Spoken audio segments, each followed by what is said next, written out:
Bienvenidos a Más se perdió en Cuba. Feliz noche de sábado para todos. Hoy, pues, anda que no tenemos hoy, tela marinera. Lo primero, presentar a esta estupenda mesa que tenemos preparada para vosotros. Don Raúl Ramírez, abogado, empresario y lesionado, iba a decir. Bueno, lesionado tampoco es para tanto. Una lesión la de Bilbao, ya sabes que tenemos dos brazos. Buenas noches, un placer estar con todos vosotros, con compañeros tertulianos, telespectadores. Y como bien dices, que es una noche, como todas, pero especialmente apasionante, ¿no? Vamos a ver hasta dónde... Ahora lo iréis viendo. Don José María Sánchez. Don José María Sánchez es abogado, doctor y catedrático en Derecho, juez en excedencia, diputado de Vox, o sea, me dejo unos cuantos títulos, usted me perdonará. Muy buenas noches. Muy buenas noches, gracias. ¿Todo bien?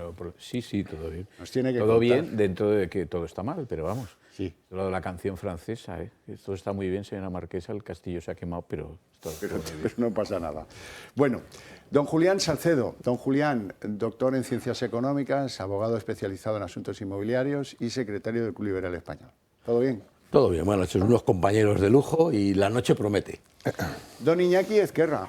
Buenas noches. Bueno, político, Sí, sobre todo, pues persona del pensamiento, de la crítica literaria, el hombre que más sabe de Pío Baroja en España y fundador del Foro de Hermoa, que eso siempre es un blasón, ¿verdad? Pues nada, intentando leer poesía y no embrutecerme con las noticias terribles de la actualidad nacional. Hemos encontrado al único que lee poesía en España, este señor. Bueno, alguno más habrá, pero no muchos, no crean que muchos. Somos pocos, pero hay. Si tienen algún amigo editor, pregúntenle qué tal se venden los libros de poesía y van a ver ustedes cómo les ilustra.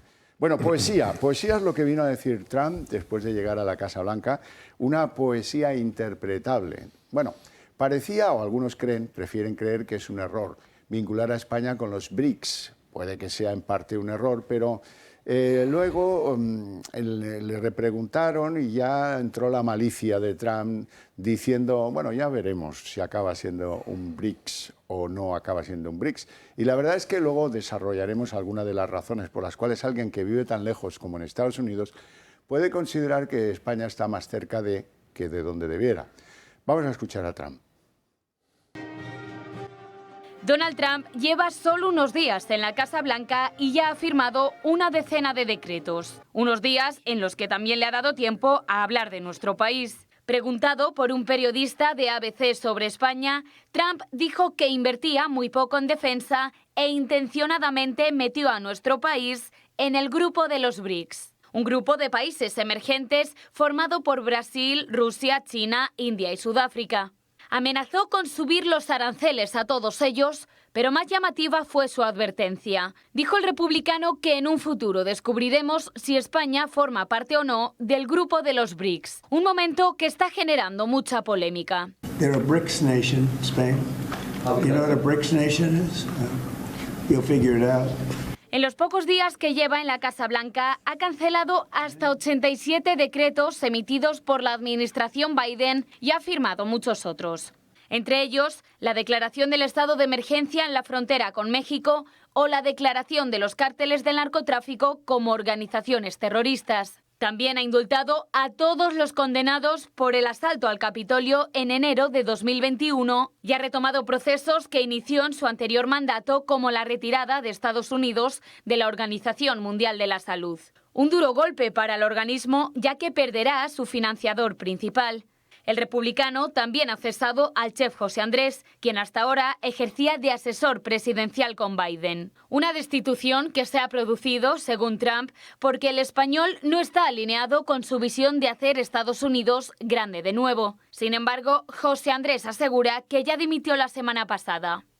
Bueno, ese programa de los 100 primeros días de Trump va a ser muy interesante, de hecho ya lo es, porque ha levantado el secreto, por ejemplo, de las investigaciones sobre los asesinatos de John Fitzgerald Kennedy o de Martin Luther King. Pero lo importante es lo que el nuevo mandatario de la Casa Blanca piensa de España. Y eso se debe, en mi opinión, a dos factores. Para un presidente americano hay dos clases de países, los aliados de Estados Unidos y el resto. Y del resto, el resto está como ahí en una nebulosa que, bueno, pues ya sí, si acaso, pero después, no ya. Y luego, ¿qué le dicen los asesores de España? Estos se mueven así. Y los asesores, ¿qué le pueden decir? Pues este sí está en la Unión Europea, pero gobierna con comunistas. ¿Cómo ha dicho usted? Eso en Estados Unidos es penalti y expulsión, ¿eh? Bueno, ¿qué más le pueden haber dicho? Tiene unas relaciones espectaculares con Maduro. Ni siquiera han considerado que el presidente electo sea Edmundo González Urrutia. ¿Qué más le pueden haber dicho? Hombre, pues sabe usted, presidente, este tío fue el último en decir que condenaba el asalto de Hamás a los colonos de Israel. E incluso Israel le retiró a la embajadora, ¿no? Ya con esas cosas en el bolsillo, solo falta que algún asesor le haya dicho el campeón de lo woke en Europa, el campeón de la agenda climática, el campeón de lo verde, el impulsor de los coches eléctricos. Claro, con esas premisas, pues a mí no me extraña nada que considere Trump, ya lo averiguaremos si están o no con los BRICS. Don Raúl Ramírez. Hombre, yo creo que, mira, yo a Trump creo es una persona que es mejor juzgarla por lo que hace en lugar de lo que dice, ¿no? La gente se escandaliza mucho por lo que dice Trump. Trump es un empresario, ahora político, y como un empresario mueve ficha y luego negocia, como cualquier empresario, ¿vale? Y creo que en ese sentido, pues mucha gente se escandaliza por lo que puede llegar a decir, pero bueno, luego creo que el sentido común suele imperar bastante más que el verbo, ¿no? Y las acciones de él, bueno, pues no son tan desencaminadas.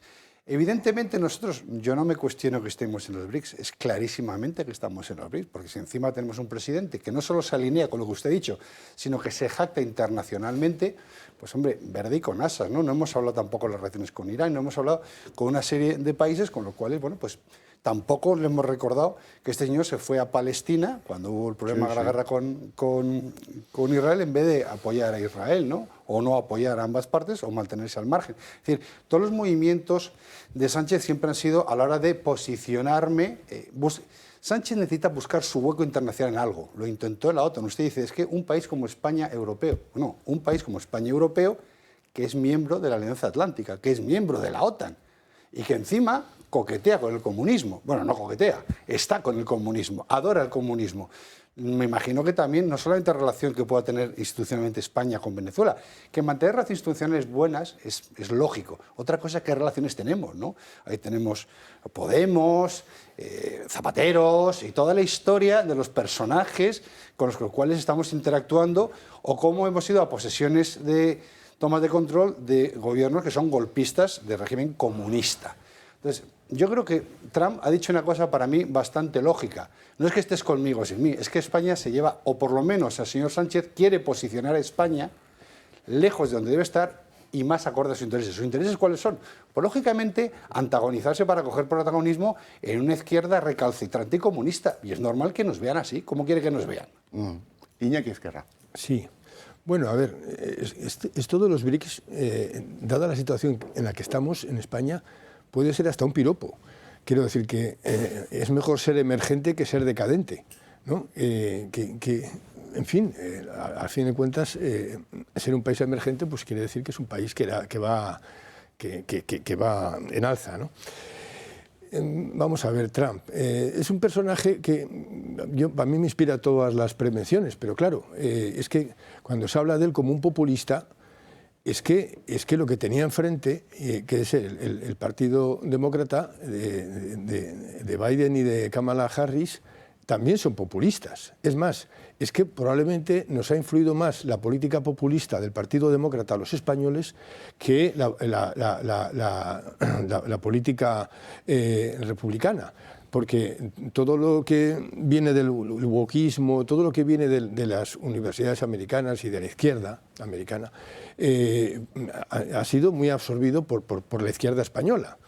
Entonces, a través del Partido Demócrata. Entonces, vamos a ver, en fin, bueno, nos ha influido hasta el punto de que ha configurado una realidad virtual, es un discurso absolutamente estratosférico, que yo creo que es el que le ha hecho caer. Yo creo que las elecciones, lo que le hizo caer a Kamala Harris, yo creo que las elecciones americanas, en esas elecciones no ha ganado Trump, sino que ha perdido el Partido Demócrata y ha perdido por su discurso estratosférico, es decir, que por estar hablando de cosas pues que a la gente no le mejoraban la calidad calidad de vida. Es decir, que si en un país en el que hay inflación y el que la gente pues está ya digo, desclasándose, pues alguien que le está hablando de wokismo y de, en fin, y del cambio climático, pues ven que eso no repercute en sus propias vidas y que eso no mejora sus existencias. Entonces, bueno, pues,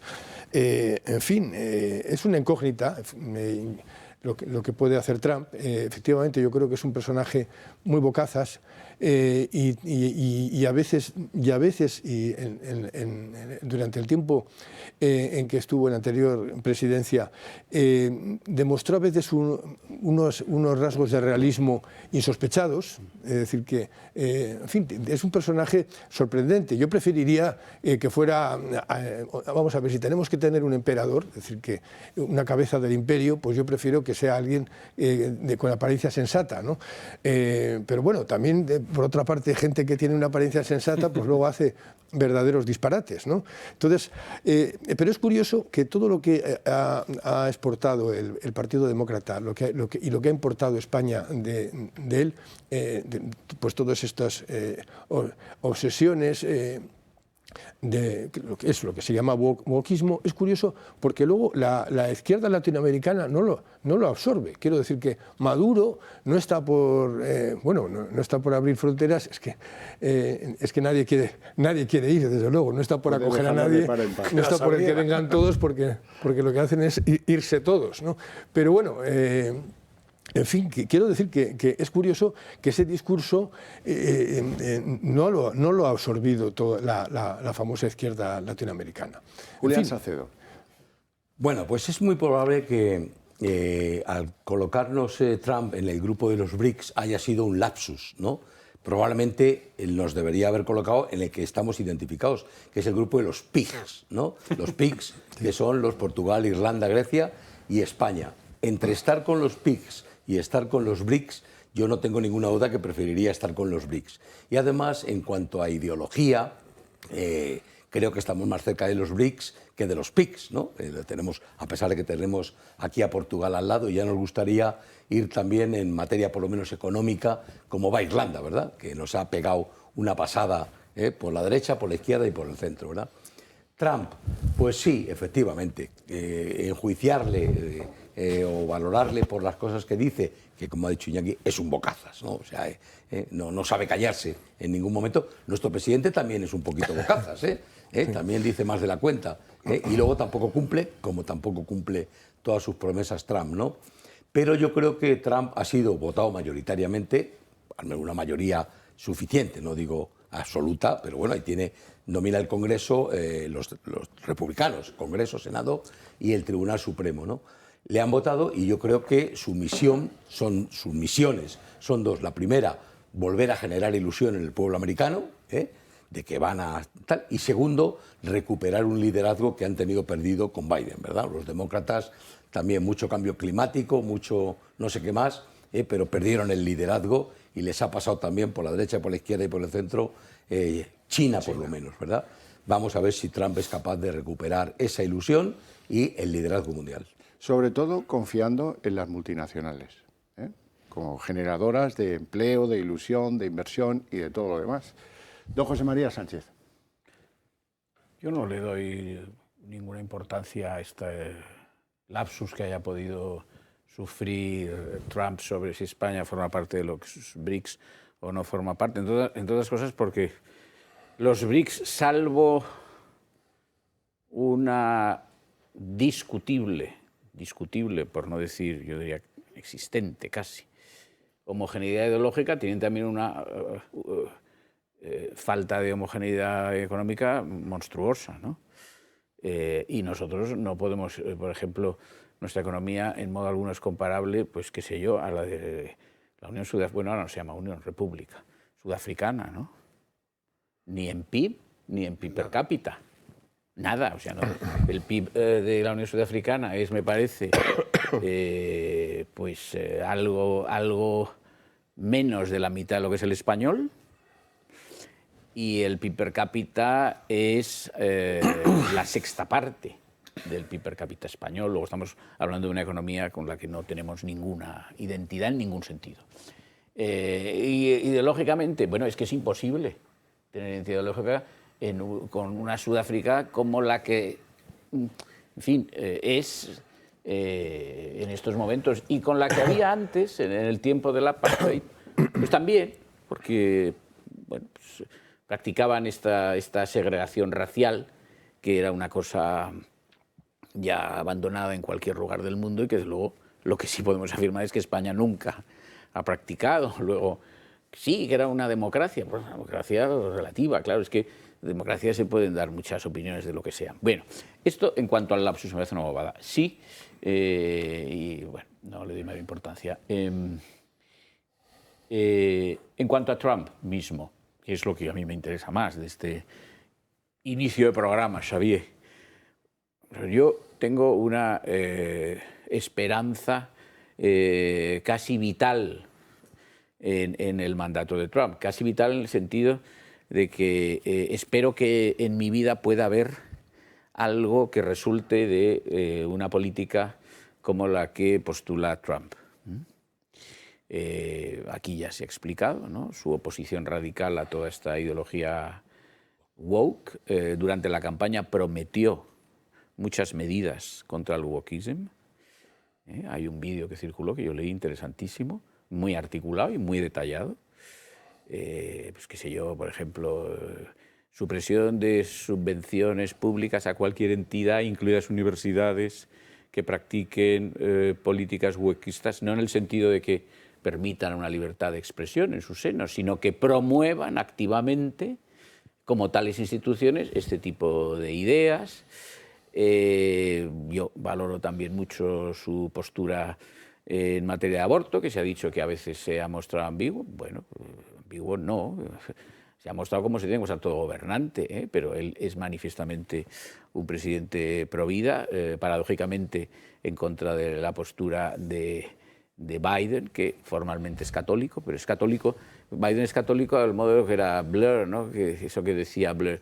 Yo soy católico y estoy en contra del divorcio, pero como los ingleses quieren divorciar, pues yo no hago nada. Yo soy católico y estoy en contra del aborto, pero como las inglesas quieren abortar, pues yo no digo nada. Bueno, pues si todo esto es así, pues entonces ¿para qué es usted primer ministro de la Gran Bretaña? Claro. Porque si está usted en contra de todo lo que hacen los ingleses, en contra de lo que usted piensa, y usted sus ideas en su acción de gobierno no resultan en un combate de aquello que a usted le repugna, pues entonces explíqueme usted o sea, ¿qué entendimiento es esta de la política? Bueno, entonces, no voy a hablar de Biden porque no merece la pena. Trump, vamos a ver. La aportación de Trump, la pasada y la futura, es muy importante. Lo he dicho alguna vez en este programa. Primero, la presencia de Trump, la irrupción en el poder de una persona como Trump es una confirmación de que es posible combatir la partidocracia, de que una persona ajena al sistema partidocrático puede llegar al poder. Es la segunda vez que sucede. En esta ocasión, claro, con un apoyo superior del Partido Republicano al que tuvo en la primera, que no tuvo ninguno. Esto es muy importante. O sea, la partidocracia es un signo claro, no de degeneración de los partidos políticos, claro que lo es. Es un signo claro de degeneración de los sistemas democráticos que tienen un instrumento principal de representación política, que son los partidos. Y por lo tanto, esto queda en evidencia ante la emergencia de gobernantes como Trump.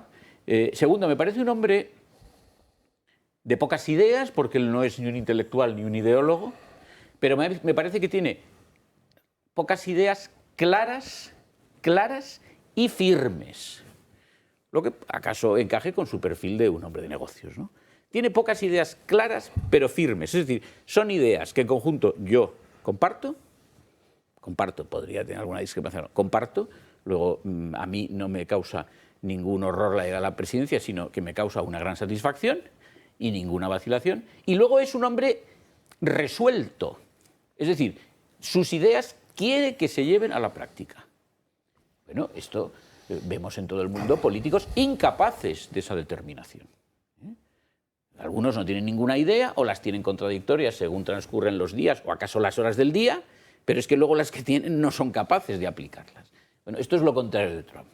Es decir, que Trump acredita unos modos, luego tendrá su parte que no nos gusta a ninguno, ¿no?, que parece cosas a lo mejor poco serias de su pasado, etc. Bueno, bien. Acredita una capacidad, vamos a decir, ejecutiva, ejecutiva, que el resto de los gobernantes del mundo lo que acreditan ordinariamente es una incapacidad ejecutiva. Es decir, que todo esto representa algo muy distinto de lo que estamos acostumbrados en las democracias occidentales. Yo creo que con una óptima orientación política, y me atrevería a decir que moral, con carácter general, y como digo, una capacidad de ejercicio del poder indudable, indudable. Luego, pues tenemos la experiencia que resulta que se hace su legado en el mandato anterior. Pues esto no es el presidente que nunca ha llevado a la guerra a los Estados Unidos. Bueno, pues es verdad, y ahora su primera iniciativa en materia de política exterior, lo hemos visto, es conseguir la paz en Ucrania, que está a la vuelta de la esquina, gracias a que en este momento el presidente de los Estados Unidos es Trump. Sí, y la de Gaza, que también tuvo mucho que ver Trump, cuidado. Ante eso, un Pedro Sánchez que fustiga a la tecnocasta con una afirmación absolutamente delirante. Dice que los progresos tecnológicos no generan por sí mismo el crecimiento de las sociedades. La economía no depende, no sé si se refiere a la máquina de vapor, a los telares, al ferrocarril, a Internet, pero es Pedro Sánchez. Las tecnologías no generan prosperidad por sí solas. De hecho, tienden a reforzar el status quo, a dar más poder a los poderosos y a hacer más ricos a los ricos. Y por tanto esta amenaza es especialmente grave en un contexto como el actual, esta semana que comenzamos, en el que estamos viendo cómo, por ejemplo, la tecnocasta, si me permiten que utilice esa expresión de Silicon Valley, pues está tratando de usar su poder omnímodo sobre las redes sociales para controlar el debate público y, por tanto, la acción gubernamental, nada más y nada menos que de todo Occidente. La democracia no es un euro, un voto, no es un tuit, un voto, es una persona, un voto. Y, por tanto, Europa debe plantar cara a esta amenaza y defender la democracia. El rinconcito de la salud de más se perdió en Cuba. Ya me acompaña aquí don Adolfo Albistor, Mejorando tu Vida. Buenas noches. Pues mejorando tu vida, mejorando el dolor, que es lo más importante. Y bueno, yo quiero decir algo que es que la gente tiene que saber, ¿no? Que cuando nosotros hablamos de esto está detrás muchísima tecnología, Xavier. Es decir, cuando hablamos de guantes, hablamos de unos tratamientos de ondas pulsantes que son los adecuados para esa artrosis y esas articulaciones que están dañadas en las manos. Cuando hablamos de rodilla, estamos hablando de que hay que penetrar dentro de la rodilla y ahí trabajamos con terapias de luz, ultravioleta e infrarrojo. Y cuando hablamos de esta gran novedad, que la gente está encantadísima, porque ya no solamente gente con artrosis, sino gente con dolores lumbares, cervicales, hablamos de lo que es el infrarrojo con el doble LED. Es decir, que hay una tecnología. Luego todos llevan masaje, vibración y calor, que es lo que nos va muy bien, como muy agradable, pero que sepamos que hay una gran tecnología detrás para evitar el dolor, no para curar, sino para evitar el dolor. Bueno, dentro de estas novedades que tú nos vas trayendo, tecnología española siempre. Siempre tecnología española, es decir, estamos... Hay unos señores en un laboratorio súper orgullosos, dándole vueltas, claro, claro. Sí, y además, claro, y además hay muchas veces que surgen las cosas porque surgen, es decir, una persona que es inventor, que se dedica a trabajar con sus manos y de repente se encuentra que le operan de una operación bastante complicada y sale con una artrosis de mano galopante. Es decir, no puede mover la mano. Y dice, mira, tienes que hacer terapia ocupacional, esto. Y dice el tío, pues no puedo, porque entonces no puedo trabajar si tengo que hacer... Y dice, voy a inventar esto para poder seguir trabajando. Claro. Y se junta con unos reumatólogos y sacan estos guantes.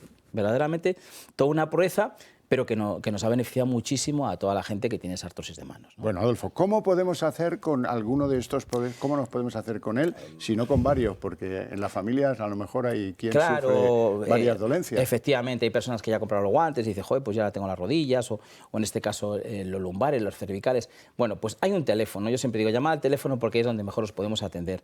Es gente súper agradable, que os va a atender súper bien. Siempre decir nada más llamar, os he visto en el Toro Televisión. Siempre decirlo. ¿Por qué? Porque vais a tener un pedazo de descuento. No digo cuál, porque depende de lo que compréis, vais a tener uno mejor o mucho mejor. y luego regalamos el tensiómetro que habla. Así que a ese 900, 730, 122. Y aunque sean horas de no llamar, llamad, porque queda registrada la llamada y os la van a devolver el lunes ya en horario normal de oficina, etcétera, etcétera. Y hay algo espectacular en vuestras propuestas, que es que si no satisfacen al cliente no hay compromiso. No, nosotros no queremos que nadie diga ¿en qué momento compré esto? No, no, no, por favor. Que se quede en un rincón. Sí, no, no, no, no. Si no cumple las expectativas que vosotros tenéis, que las expectativas es sobre todo quitar el dolor y poder moverse mejor. No es una expectativa de curar. Pero si no cumple esas expectativas, se os devuelve el dinero, no os ha costado nada y no pasa nada de veras. Queremos que estéis satisfechos completamente. Hay que estar seguro, para ese compromiso. Bueno, Adolfo, muchas gracias por Xavier, estar aquí un sábado más. Nos vamos a publicidad.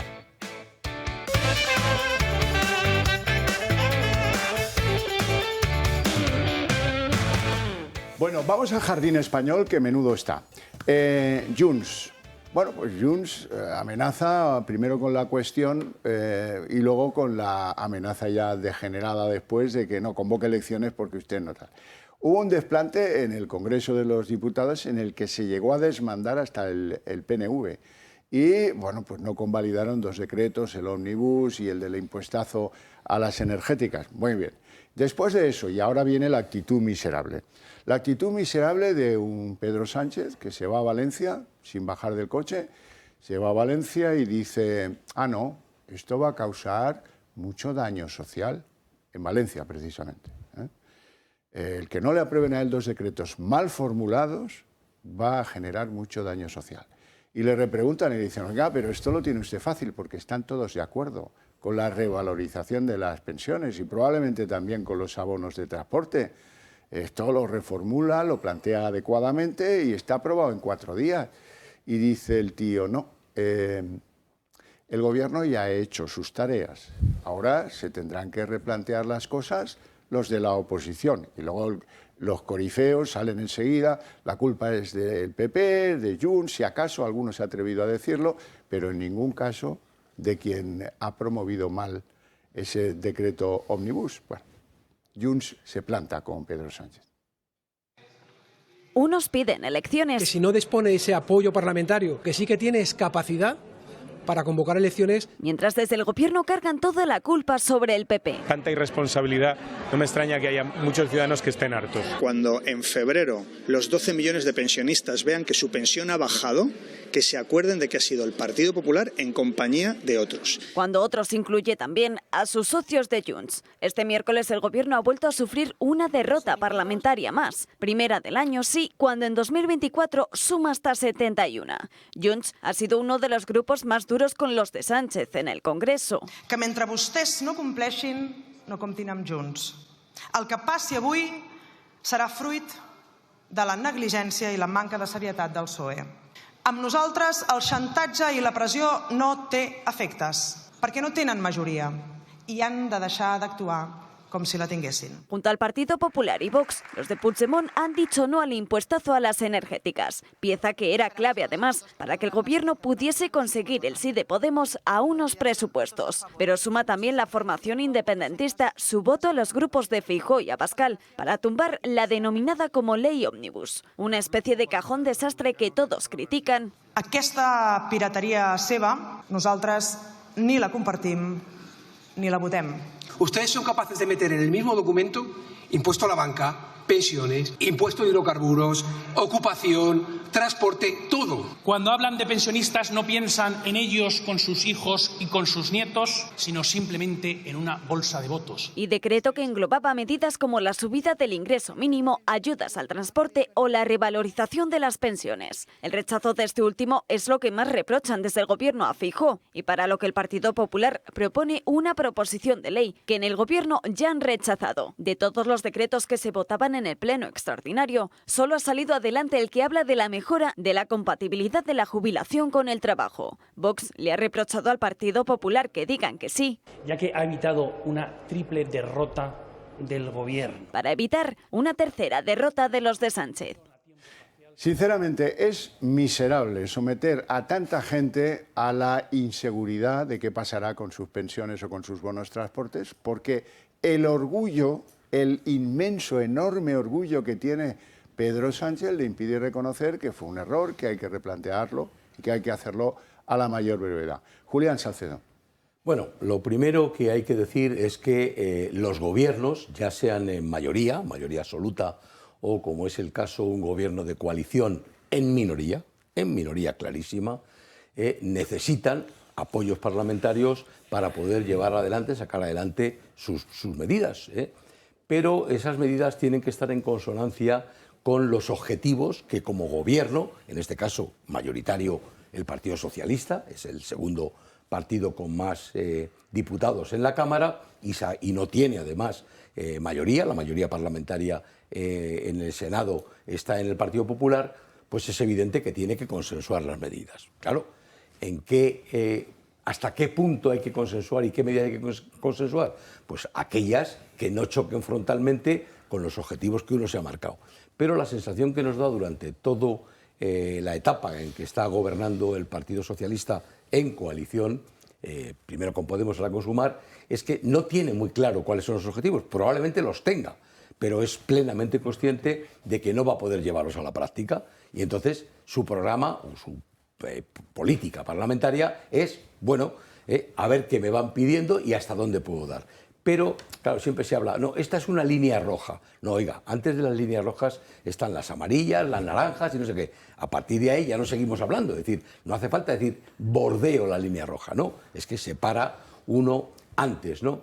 Claro, estos decretos, el decreto ómnibus que ha sido tumbado en la Cámara, claro, es que, si no recuerdo mal, contenía 51 medidas. No sé si es... 80. 80. Bueno, pues todavía me lo pone más fácil. 80 medidas, ¿no? Cada una de su padre y de su madre. Es decir, mezclaba pues, peras con lechugas y tal. Mezclaba las pensiones, el decreto de transporte, y hemos conocido también, que pasó bastante desapercibido, incluía una medida para crear una agencia de control de noticias. Ha venido incluido, ¿no? Es decir, oiga, no se puede hacer, es que la técnica parlamentaria y la técnica legislativa que utiliza el Gobierno aprobando un decreto ómnibus con 80 medidas, repito, cada una de su padre y cada una de su madre, no puede ser, porque hay que recordar que toda esta serie de decretos solamente se justifican por la urgente y extraordinaria necesidad. Cuando usted mete en un saco un totum revolutum, pues efectivamente ni puede haber urgencia ni necesidad o extrema necesidad. Simplemente usted quiere a ver si el que me tiene que votar, Raúl, José María, Iñaki, pues bueno, si les doy un poquito a cada uno de ellos, pues ninguno se podrá negar, ninguno va a estar... No. Es un error y sobre todo, y perdón, le han propuesto al Partido Socialista una solución para arreglar el tema de la actualización, la subida de las pensiones o el transporte o cualquiera otra de las 80 que están metidas en el decreto ómnibus, ¿no? Y es, oiga, segréguelas usted para decir presente una por una. Yo le votaré, el Partido Popular ha dejado muy claro que votará a favor de las pensiones, parece que hay varias comunidades... Puigdemont también. Sí, hay varias comunidades autónomas que ya van a seguir manteniendo las subvenciones al transporte, pese a que no sea, mientras que el presidente del Gobierno decía ayer o antes de ayer, bueno, espero que Madrid no mantenga las subvenciones al transporte porque no las ha votado el PP. Hombre, pues si la Comunidad Autónoma de Madrid quiere mantenerlas, pues yo que vivo en Madrid, pues me alegraré mucho que las mantenga esa y tantas otras, ¿no? Repito, no puede gobernar, esto es evidente, y en cualquier caso no es una forma... digamos, legítima de gobernar. Cuando uno formula un decreto ley ómnibus, lo de la revisión de la inflación sobre las pensiones es un chantaje. Es un chantaje para que no te puedan decir que no. Entiéndase bien la cosa. Iñaki Ezquerra. Sí, bueno, eso lo primero que demuestra es lo poco que le interesan a Sánchez las causas sociales que él quiere abanderar. Es decir, que a él lo que le interesa es la propaganda. Entonces, porque claro, si de verdad tú quieres que triunfe una... Y además, pero es que no es este caso, es que eso responde a toda una política. Si tú quieres que triunfe una causa social, intentas buscar el máximo número de apoyos y dar las mayores facilidades para que lleguen esos apoyos. Si lo que tú quieres en realidad es hacer propaganda y te has planteado un decreto como este, como el decreto ómnibus, como una estrategia política, para que lo tengan que rechazar, porque dentro hay una serie de trágalas, bueno, pues desde de favorecer a los ocupas, al palacete famoso que le quiere regalar al PNV, o sea, hay un paquete ahí. Bueno, pues claro, si ¿qué quieres? ¿Qué es lo que pretende Sánchez? Bueno, pues lo que pretende es darse un tiempo para repetir la cantinela de que el Partido Popular no ha querido apoyar la revalorización de las pensiones ni los apoyos a los afectados por la DANA. Entonces, eso es lo que quiere vender, ¿no? Durante un periodo. Claro, pero es que eso es lo mismo que hizo con la propia reacción del gobierno ante la catástrofe. Es decir, que voy a dejar que se cuezan en su propia salsa. Tengo aquí al perfecto inecto que es Mazón, y esto lo voy a rentabilizar políticamente. Es decir, que todos sus planteamientos son en términos de rentabilización política.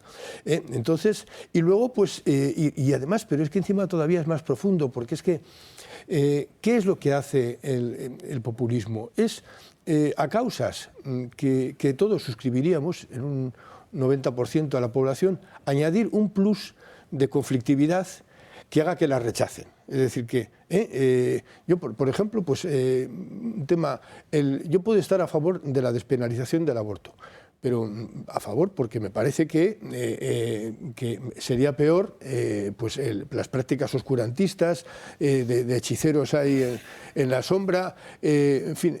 Pero no estoy a favor de que se reconozca como un derecho, y menos como una conquista social. O sea, la izquierda tiende a presentar todas las leyes que saca y todas las leyes que aprueba o que propone como conquistas sociales. A veces no son conquistas sociales, a veces hay leyes que son soluciones a males mayores. Es decir, que remedios a males mayores. Entonces, claro, pues tiene que haber probablemente una ley de eutanasia, pero lo que no se puede hacer es celebrarlo como una conquista, es decir, que, a ver, celebrar la muerte, estar celebrando la eutanasia y la eugenesia. Esto responde a un tipo de mentalidad macabra y a una ética extraña, es decir, que luego no nos tiene que extrañar que celebren la muerte de Franco.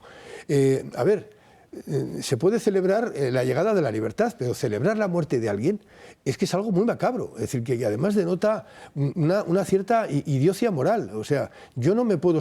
Es que, vamos, ya hace poco leía un artículo de un compañero mío en la época del Foro Orma, Iñaki Villar, que decía en el artículo que nadie ha celebrado nunca la muerte de Hitler ni la muerte de Mussolini. Es decir, que se puede celebrar el fin de la Segunda Guerra Mundial, se puede celebrar la llegada de la libertad, lo que quieras, pero celebrar la muerte de alguien, entonces, pero es que entra dentro de su propia cabeza y de su propia ética, ¿no? Es decir, que estamos ante un caso, pues yo le llamaría de idiocia moral. Entonces, y además, y es siempre añadiendo, insisto, un plus de conflictividad que haga que nadie se adhiera a sus causas. Es decir, que poder hacer sectarismo, poder decir, aquí lo que de verdad defendemos a los gays somos nosotros, los que de verdad estamos a favor de las ayudas a los afectados de la DANA valenciana somos nosotros. Bien, pues yo creo que de todos modos es una estrategia tan rudimentaria que, por otra parte, yo creo que a estas alturas el que quiere creérselo es porque tiene ganas de creérselo. Es decir, que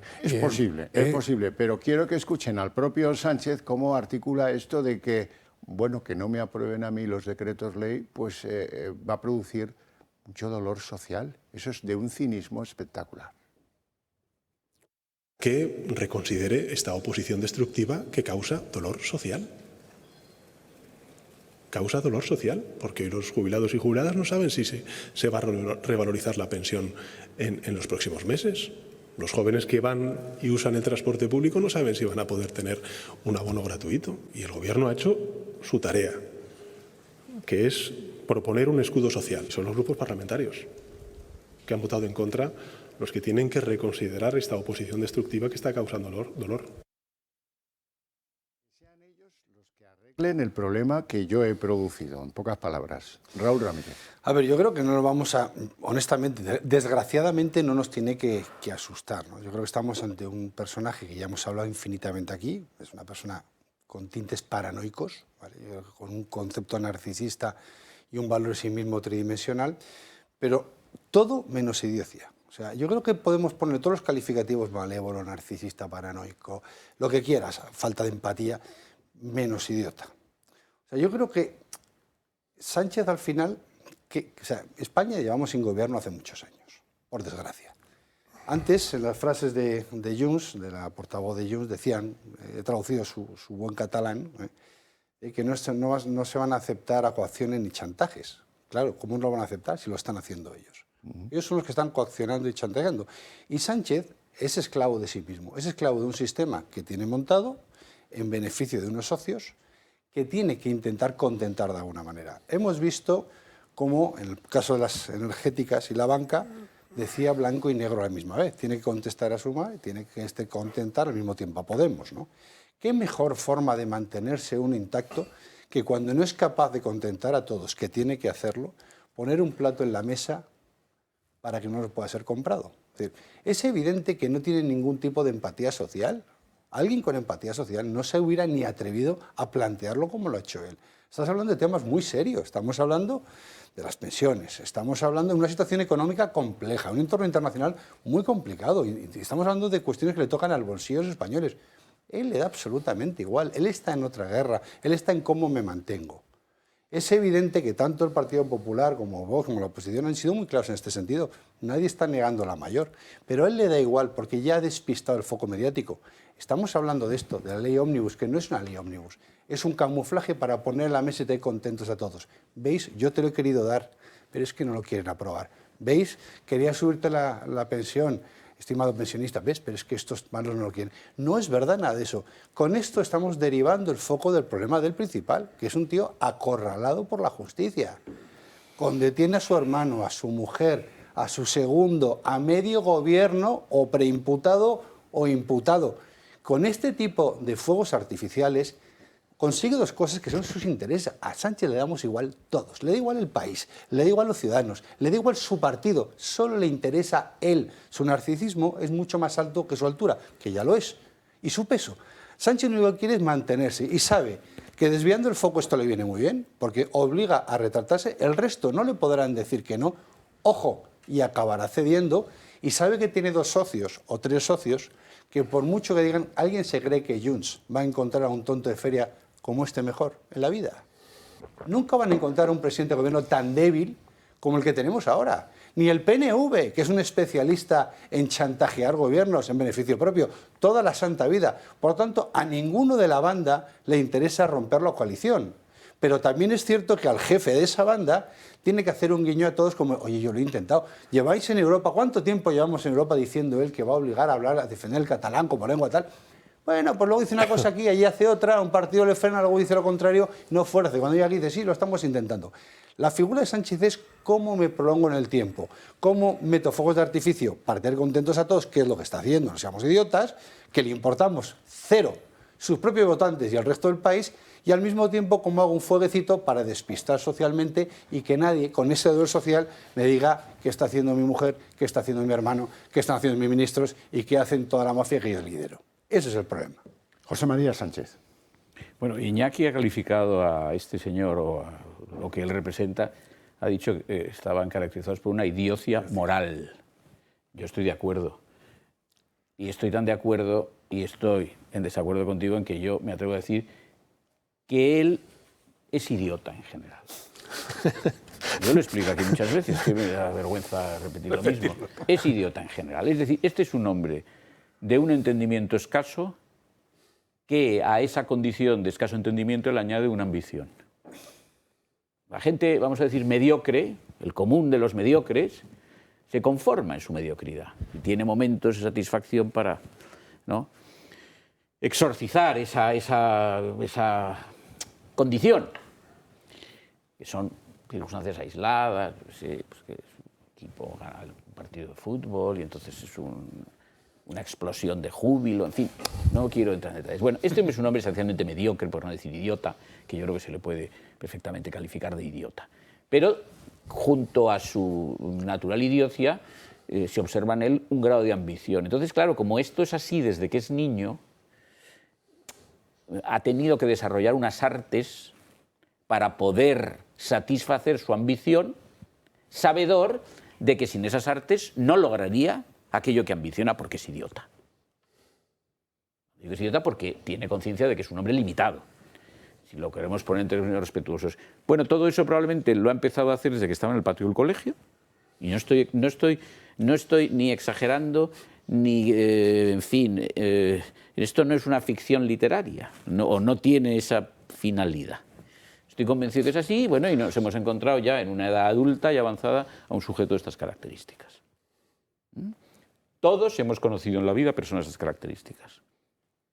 No me refiero a la política.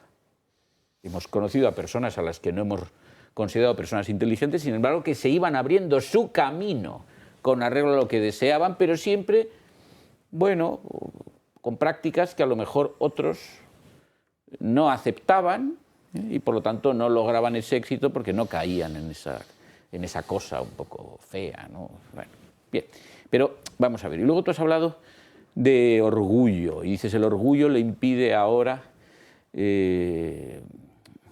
reconocer que todo se debe a un error suyo porque, por ejemplo, en materia de pensiones había un acuerdo general de que eso se iba a votar así, etcétera, etcétera. Vamos, que merecería una aprobación general, pero que al estar incluido en un decreto ley de contenido tan amplio, pues que no iba a ser. Bueno, es que no lo sé si es un problema de orgullo.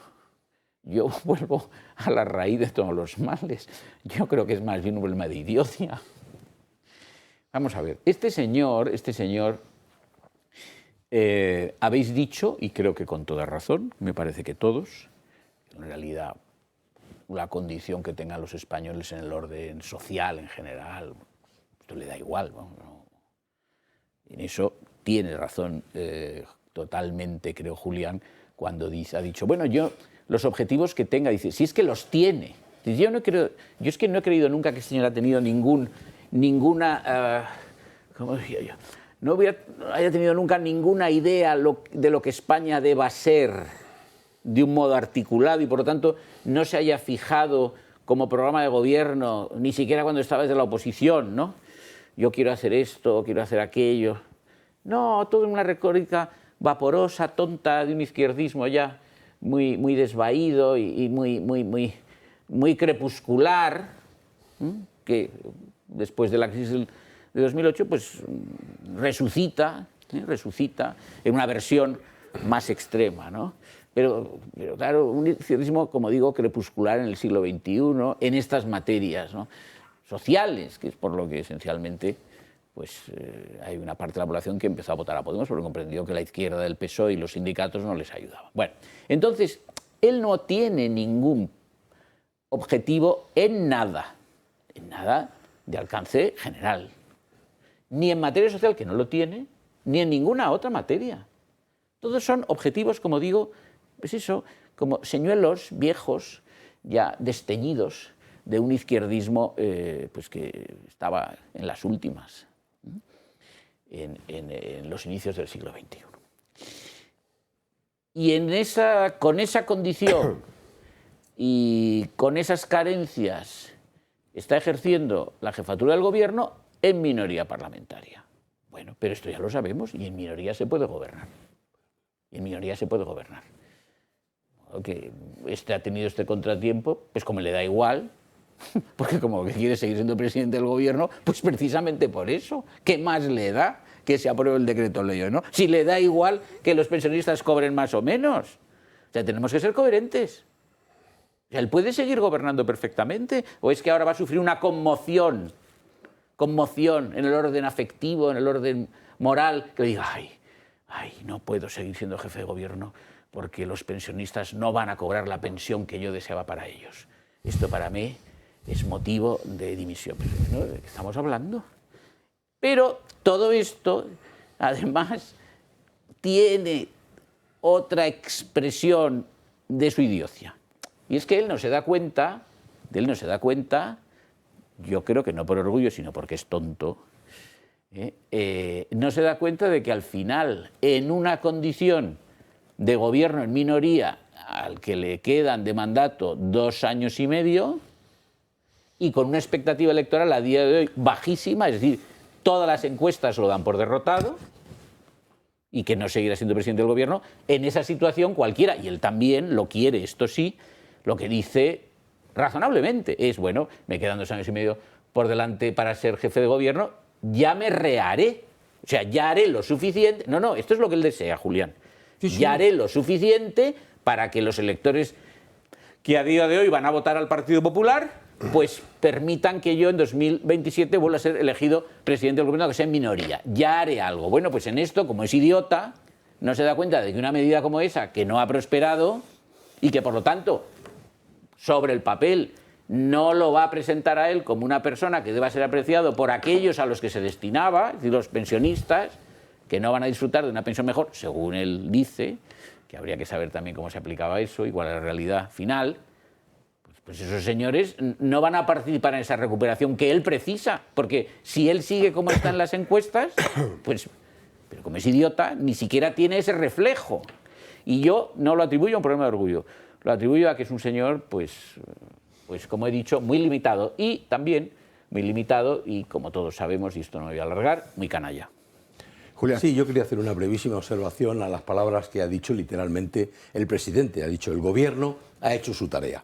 Bueno, hay que decir que no es así.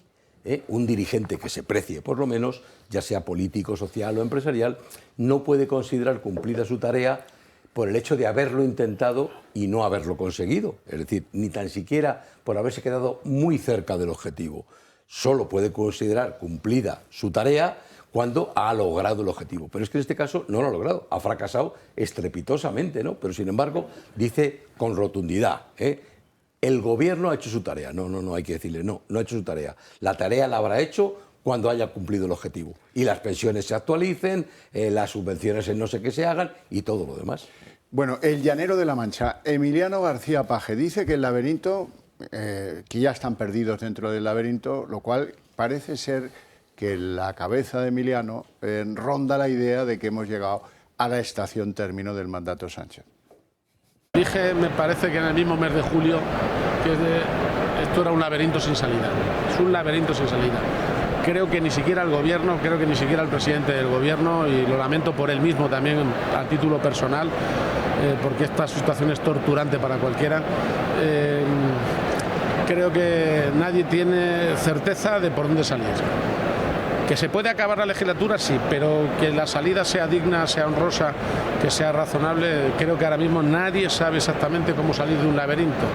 Emiliano, lo mejor para salir del pozo es dejar de cavar. Eso siempre funciona. Raúl Ramírez. O ser coherente, que son dos cosas que en el Partido Socialista. Porque es que, Emiliano, yo no sé vosotros, no voy a entrar a hablar de los grados de idiocia que le podemos explicar también a este personaje, pero sí podemos hablar de los grados de incoherencia, ¿no?, entre lo que dice y lo que hace, ¿no? Emiliano es un gran profesional, al menos en eso, ¿no?, en decir una cosa y hacer lo contrario. Criticar a su presidente y al nuestro, pero luego apoyarle, llevar la contraria a las políticas del Partido Socialista, pero luego apoyarlas, manifestarse en blanco y en negro en la misma tarde en diferentes foros, ¿no? Entonces, bueno, yo creo que este problema que tiene Emiliano es un problema también bien heredado de sus pretéritos. Yo creo que, no sé qué le pasa al PSOE de esa zona, que tiene como esa lacra, ¿no?, de la inconsistencia como marchamo y la incoherencia en sus argumentos. Pero dicho todo, un poco más adelante dice, Emiliano lo que tiene que tener cuidado es su situación, ¿no? Dice, oye, Emiliano se está librando, entre otras cosas, porque es el único que tiene un gobierno aparentemente sólido. Ya veremos, estoy de acuerdo con José María, qué va a pasar en el futuro. Aparentemente sólido, me refiero porque el resto ha caído como un castillo de naipes. Y él, bueno, por poco, por los pelos, pero ha conseguido mantener el tipo y eso le da cierto garante. A mí me llama mucho la atención esta ronda que se ha tirado la semana pasada nuestro presidente, donde iba el mismo día a los 3 foros, ¿no? Fue a Extremadura, donde el candidato suyo no fue el que ganó.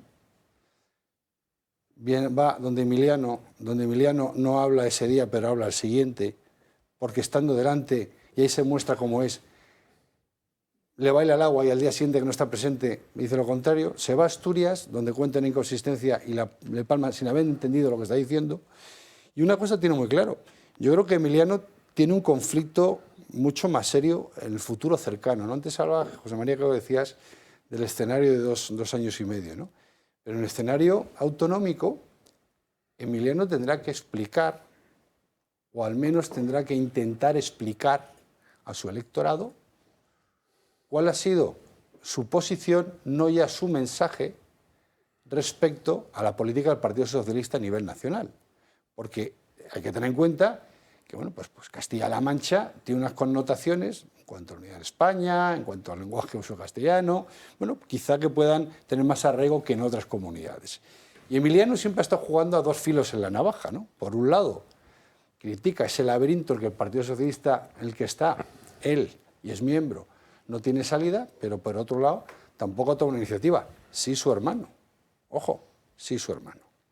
Entonces, a mí lo que me parece es que en estos momentos de a ver dónde sale uno por la torería, digo, oye, me parece muy bien, Emiliano, que seamos coherentes, pero tú tienes que explicarle a tu electorado de qué va esta historia. Tú tienes que explicar a tu electorado por qué criticaste las relaciones con Junts y las cesiones de tu gobierno en una clara discriminación entre comunidades autonómicas, por qué has criticado la política nacional de tu partido y al mismo tiempo no has sido capaz de votar en contra cuando has tenido la oportunidad, o al mero hecho de haberte no presentado o haberte abstenido, que no hizo ninguna de ellas.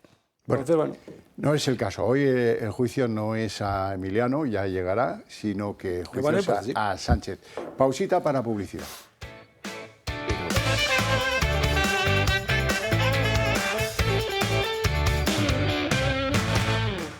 Abrimos capítulo. Operación Salvemos al soldado Ortiz.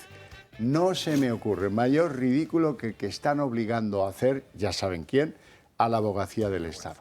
Primero fue, oiga, no sé, a ver si podría ir a declarar antes el denunciante que el servidor público, que el fiscal general del Estado. Que vaya primero, si acaso, el denunciante, el pareja de Isabel Díaz Ayuso, y luego ya con todas las ventajas que vaya allí el último día el señor fiscal general del Estado. Y lo segundo fue ayer viernes. Ayer viernes la Abogacía del Estado dice, no, hombre, manda un escrito larguísimo al Tribunal Supremo y le dice, no, hombre, es que lo que ha sido publicado por ahí, el supuesto a la filtración que determina el asunto de este caso, si se revelaron secretos de un contribuyente o no, dice, no, hombre, es que eso eran conversaciones preliminares y las conversaciones preliminares no pueden ser objeto de filtración que acabe derivando en un delito contra el fiscal general del Estado. No. Bueno, yo ya... debe ir muy mal esto del fiscal. Desde luego, después de oír a los otros fiscales que cuando se asoman los fiscales, si van en grupo no son peligrosos, pero cuando se asoman a que les hagan partícipes del delito y a perder el cargo en la profesión, amigo, entonces ya empiezan a decir, yo ya le dije que no lo hiciera, pero él insistió. A mí me llamaba 8 veces en el trayecto de mi casa a la oficina, al coche, pero qué acoso, ¿verdad? Y terminé diciéndole, bueno, pues si quieres publicarlo, públicalo, pero no con mi autorización, ¿eh? Lo van dejando solo. ¿Cómo veis esto del fiscal general? Pinta mal, ¿no? Deduzco yo. ¿Cómo lo veis? Iñaki. Sí. Bueno, pintar claro que pinta mal. Lo que pasa es que, bueno, pues que hace como Sánchez, de aguantar al máximo todo lo que puede. Pero sí haría una puntualización sobre este argumento de la Abogacía del Estado, de que no es lícito, no son lícitas las filtraciones. En una situación como la que estamos viviendo, claro, es que si no hay filtraciones no hay manera de defenderse. Es decir, que otro argumento que viene de esa parte también es que las conversaciones entre un abogado y su cliente son sagradas y que tampoco se debían haber filtrado. El novio de Ayuso no tenía que haber filtrado las conversaciones y los emails en los que se demostraba claramente el cambio de criterio que había por parte de la Inspección de Hacienda. Había un criterio primero de negociar y luego de llevarle a juicio. También tampoco eso es lícito pero claro, y también de esa parte vienen argumentar que no son lícitas las filtraciones que hay de la UCO. Porque también el fiscal general tiene derecho a una protección de su propia intimidad y de su vida privada. Vamos a ver, es verdad que escrupulosamente ahí sí se están saltando reglas, pero es que en la situación en la que estamos, de un verdadero asalto a las instituciones del Estado, en la que no hay capacidad de respuesta y en la que por muchos disparates anticonstitucionales que haga Sánchez, tenemos a un presidente del Tribunal Constitucional que va a decir que todo es constitucional y que en este momento es constitucional todo lo que Sánchez diga que es constitucional. Ante una situación como la que estamos viviendo, es que esas filtraciones son males menores. Quiero decir que, evidentemente, lo ideal sería que estuviéramos en una democracia absolutamente transparente. Pero es que en una democracia absolutamente transparente y donde se respetan las reglas mínimas y donde no hay unos gobernantes que buscan todas las fisuras que tiene el sistema para colarse por ellas, en esa situación no harían falta, claro que no harían falta esas filtraciones. Pero es que en la situación en la que estamos, es que es la única, casi yo diría que es la única manera de responder. Es decir, que si te están cercando, están filtrando tu declaración de Hacienda, tus problemas que puedas tener como ciudadano a la hora de cumplir con la fiscalidad, si eso se cuela, es que ya se están saltando normas muy fundamentales. Y si no hay respuesta, y luego tenemos un sistema que encima no es capaz de mandar a este señor ya a la calle, o sea, hacerle dimitir, entonces, claro, es verdad que estamos en una situación irregular, pero es que en esta situación hasta es irregular que la propia abogacía del Estado se esté defendiendo a un señor que además es un caso particular, que además de lo que le está defendiendo es de unas actuaciones particulares suyas. Es decir, que yo, vamos, pues quizá pues está diseñado así nuestro sistema y es la abogacía del Estado la que se tiene que ocupar, no lo sé, pero evidentemente sí estamos en una situación absolutamente, desde un punto de vista lógico, es una situación absolutamente surrealista. Y es más, y diría una cosa, si el sistema funciona de esa manera, vamos a ver, hay posibilidades de cambiarlo. Quiero decir que Sánchez yo creo que hay que utilizar lo que ha hecho, hay que utilizar su caso para cerrar todas las fisuras que él ha dejado abiertas, que él ha utilizado. Entonces, en ese sentido, Sánchez, haciendo de la necesidad virtud, podríamos hacer algo muy importante, y es utilizar el mapa de las fisuras que él ha aprovechado en el sistema para que efectivamente, no para cambiar el sistema, porque algunos están hablando de que hay que reformarlo y reformar la Constitución. No, lo que hay que hacer es, sobre todo, si hay que hacer reformas, habrá que hacer algunas, pero sobre todo cerrar todas esas grietas que Sánchez ha utilizado para perpetuarse. Raúl. Y como decía Iñaki, no está la abogacía del Estado para defender al fiscal general del Estado. Y menos cuando el fiscal del Estado está utilizando o está siendo investigado por malas praxis dentro del ejercicio de su profesión, de sus cometidos. O sea, la previsible comisión de delitos. O sea, no el abogado de Estado, la abogacía de Estado no está para esto. Entonces, otra cosa es que, pues en todo un revolutum que tienen ahora mismo en la cabeza todo el mundo, pues al final ya unos no sepan ni muy bien para qué están las instituciones, ¿no? Tenemos un Tribunal Constitucional que has dicho tú antes, Iñaki, corrígeme por favor si no te parafraseo bien, de que hará constitucional lo inconstitucional, ¿no? O acabará valorando.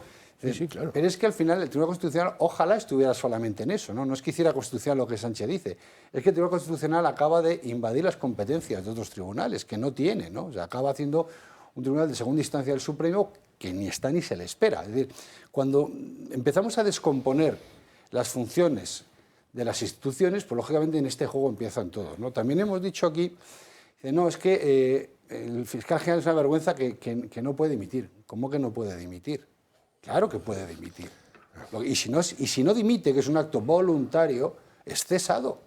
Pero, hombre, es culpar a alguien porque no pueda dimitir, pobrecito, no puede dimitir. Claro que puede dimitir. Otra cosa es que no quiere dimitir, no le dejan dimitir, y por supuesto que quien no le deja dimitir, como viene apuntado hacia arriba, no le cesa, ¿no? Yo creo que tiene una foto muy compleja, pero a mí lo que me da entre hastío y asco, es una situación intermedia en la que me encuentro, es no solo que todos tengamos ya meridianamente claro que pinta muy mal esta fotografía, sino cómo estamos dejando, sabiendo todos o preveyendo el final, que no va a ser bueno en ningún caso, cómo seguimos arrastrando con la podredumbre las instituciones, ¿no?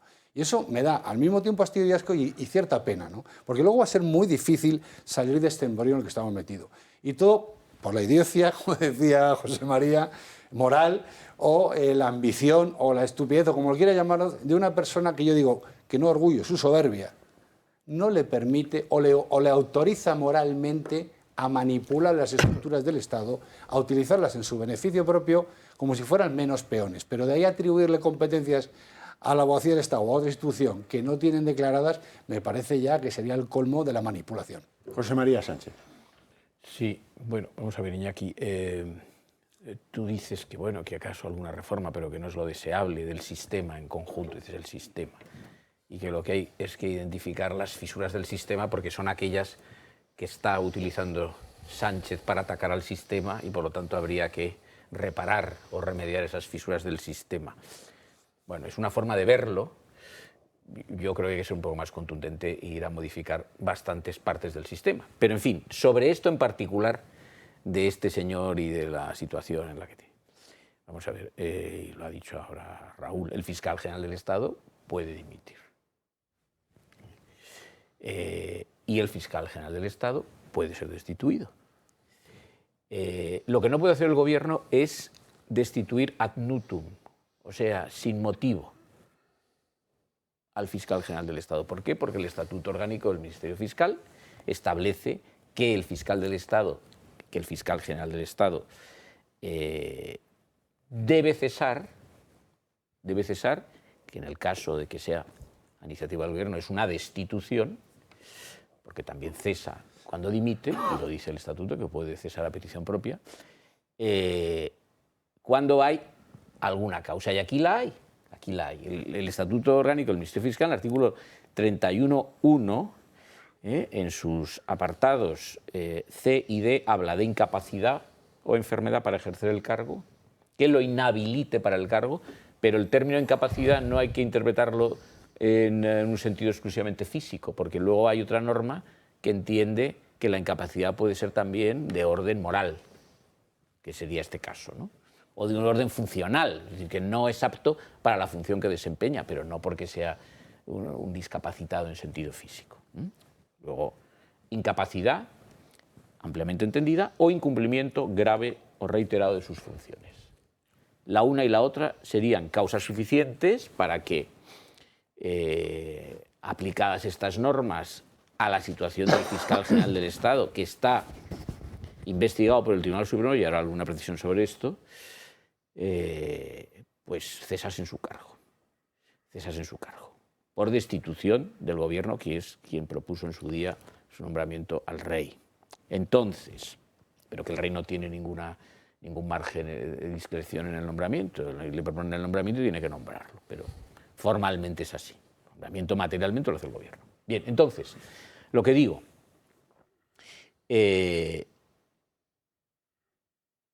¿la situación actual de este individuo queda incursa en esas causas de destitución? Pues sí, sí queda incursa. Porque no es posible que un señor a quien incumbe la defensa de la legalidad y a quien incumbe una tutela de los derechos fundamentales en los procedimientos, a quien incumbe velar por la independencia de jueces y magistrados, etcétera, funciones muy altas en lo que es el Estado y el derecho público, pues sea titular de ese cargo quien está siendo investigado por unos delitos, cuidado, por unos delitos cometidos en el ejercicio de su cargo, porque podríamos aquí distinguir y decir, no, bueno, está investigado porque robó un coche. Bueno, bien, un coche, pues sí, es un delito, pero no es un delito en el ejercicio de su cargo. No, es que son delitos cometidos en el ejercicio de su cargo. Y además la situación de un fiscal general del Estado investigado que se mantiene en el cargo es desconocida. En cualquier democracia, y lo he dicho en alguna ocasión aquí, me parece, en ninguna nación del mundo no hay un caso como este. No se ha producido nunca. Entonces, fisuras. Es que este señor, con sus acciones, Sánchez, y con sus decisiones, desborda todo, las fisuras, el sistema, la historia, lo que haga falta. Bueno, entonces, continúo con esto y termino. Vox ha presentado hace ya 2 semanas o 3, no me acuerdo, ha dirigido un escrito al Consejo de Ministros, formal, lo que se llamaba antiguamente una instancia. Un escrito en el que solicita al Gobierno que destituya al Fiscal General del Estado, al Consejo de Ministros, por mejor decir, con arreglo a esto que vengo de exponer. Y en ese escrito se decía, y esta es una precisión que me interesa hacer, es puramente legal, pero es una precisión, que este señor formalmente, desde el punto de vista procesal, adquirirá la condición de imputado el día que le reciba declaración la Sala Segunda del Tribunal Supremo. Hasta ahora no es imputado porque en los procedimientos que se llaman de diligencias previas no hay imputación y el acto que se considera que esta imputación es que se le reciba declaración por el juez instructor en condición de investigado, a cuyo fin se le cita ese acto, se le cita y se le indica que tiene que asistir o que debe asistir asistido, en fin, con defensa letrada. Precisamente porque ya el estatus un poco ambiguo de investigado ya ha cambiado al estatus de imputado y por lo tanto en su declaración debe estar presente un letrado que le defienda. Esa declaración se va a producir el día 29 de enero, porque el día 13 de enero el juez instructor ya la acordó.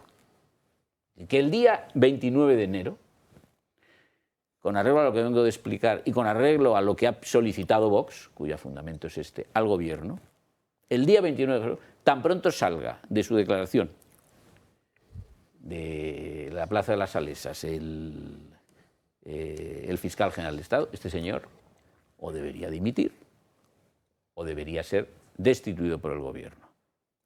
Y ahora digo otra cosa, que también me parece que lo has dicho tú.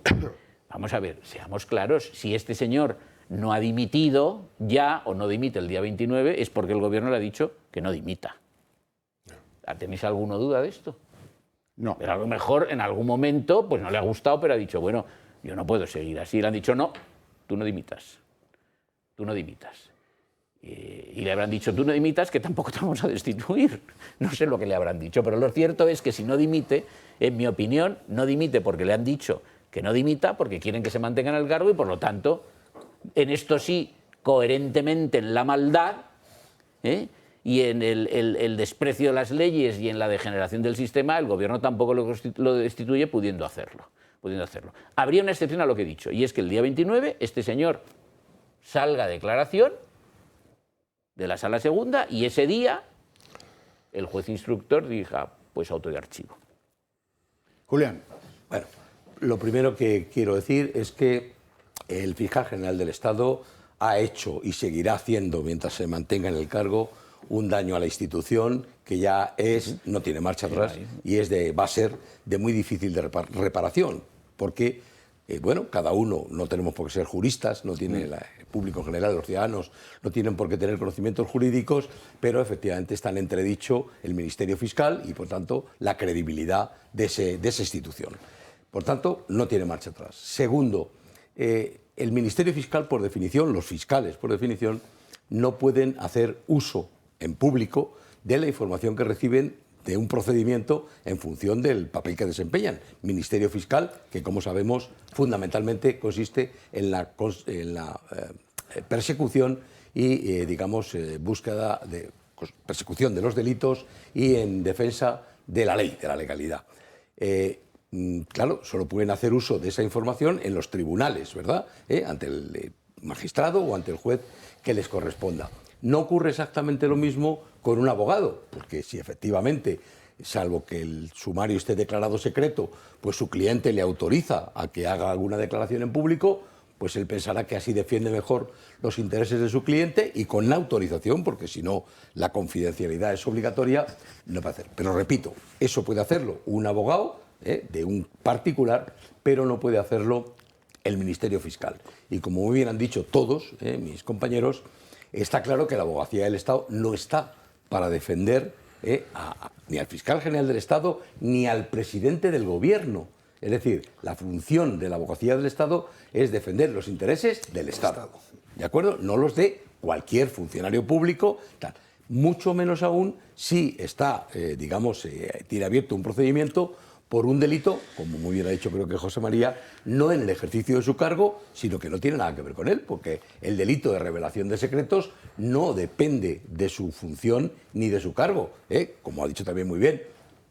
¿Ha robado un coche o presuntamente ha robado un coche? Pues bueno, no tiene nada que ver con el ejercicio de su cargo. ¿Por qué tiene que la abogacía del Estado, que no es su función, defenderle? Y además, ¿por qué tiene que aprovechar la defensa en, con recursos de todos nosotros, con recursos del Estado, ¿no? Salvo por el matiz de que efectivamente el Estado considere, el Estado lo trasladamos al Gobierno, considere que está defendiendo los intereses del Estado, porque en definitiva una condena del fiscal general del Estado por este delito podría tener otra trascendencia. Bueno, nos ha quedado claro. Vamos al capítulo de Begoña, que yo sé que estáis esperando, y de Begoña de Begoña ha habido algo pues muy relevante, la declaración del secretario del Consejo de Telefónica, que ha sido lo que ya nos temíamos, pero con mucha riqueza de detalles. No os los perdáis. Continúan las declaraciones ante el juez Peinado por el caso Begoña Gómez. Esta semana era el turno de otros 7 testigos, entre ellos los representantes de Google, Indra, Telefónica o Arsys Internet. Por problemas técnicos, solo ha testificado el representante de Telefónica y ha esclarecido algunos asuntos sobre la financiación del software de Begoña Gómez. El director jurídico de Telefónica ha señalado al empresario Rosauro Varo como la persona que abrió las puertas de la compañía a la mujer del presidente. Varo es uno de los accionistas de Telefónica que a su vez es hijo de una exdiputada del PSOE y con quien Begoña Gómez ya tenía relación con anterioridad. Pues bien, el representante de Telefónica ha asegurado ante el juez que fue la propia mujer del presidente quien llamó al empresario Rosauro Varo para buscar su apoyo económico para financiar el software. Varo aceptó, fue además el encargado de realizar las gestiones pertinentes para conseguir la financiación. Celebraron al menos 3 reuniones entre finales de 2021 y principios de 2022. Según el testigo José María Álvarez Payete, recientemente relevado como presidente de Telefónica, acudió unos minutos a una de estas reuniones como gesto de cortesía. Telefónica finalmente aportó 55.000 euros para el software. Indra invirtió 128.442 euros, así lo ha manifestado por escrito al juez, mientras que la aportación de Google fue de 110.000 euros. Lo que también se declaró en sede judicial es que Telefónica financió el software pensando en que quedaría en propiedad de la universidad. Sin embargo, Begoña Gómez sigue negando haberse apropiado del software. El enjuague, ¿lo ven? El solícito Payete, hombre, Begoña, bienvenida a esta casa que es la tuya y tal. Y el fin de semana pasado, entre los dos omoplatos, ñaca, fuera, liquidado. Vamos a buscar un presidente afín. Y pusieron a uno del PSC, ya está. Y el IBEX, ni mu. Raúl Ramírez. A ver, yo creo que volvemos al tufo, ¿no? Al tufo de los mediadores, al tufo... Lo que pasa es que van apareciendo personajes nuevos en esta trama, ¿no? Sí, sí. A ver, decía que Payete que la habían acuchillado, evidentemente. Yo creo que Payete, aparte de reunión, no sé cuánto tuvo, si fue por cortesía o no, lo que quedó claro es que les dio poco dinero, ¿no? Las otras dos, tanto Indra como Google, estaban en 100 y pico. Igual le pareció a doña Begoña que 55 para Telefónica era una miasma y decidió, pues bueno, pues qué mejor venganza que agarrarse al presidente, ¿no? No le ha tratado a la reina, a su majestad, como correspondía. Pero yo vamos un poco para atrás, ¿no? De la figura del señor Rosauro Varo, ¿no?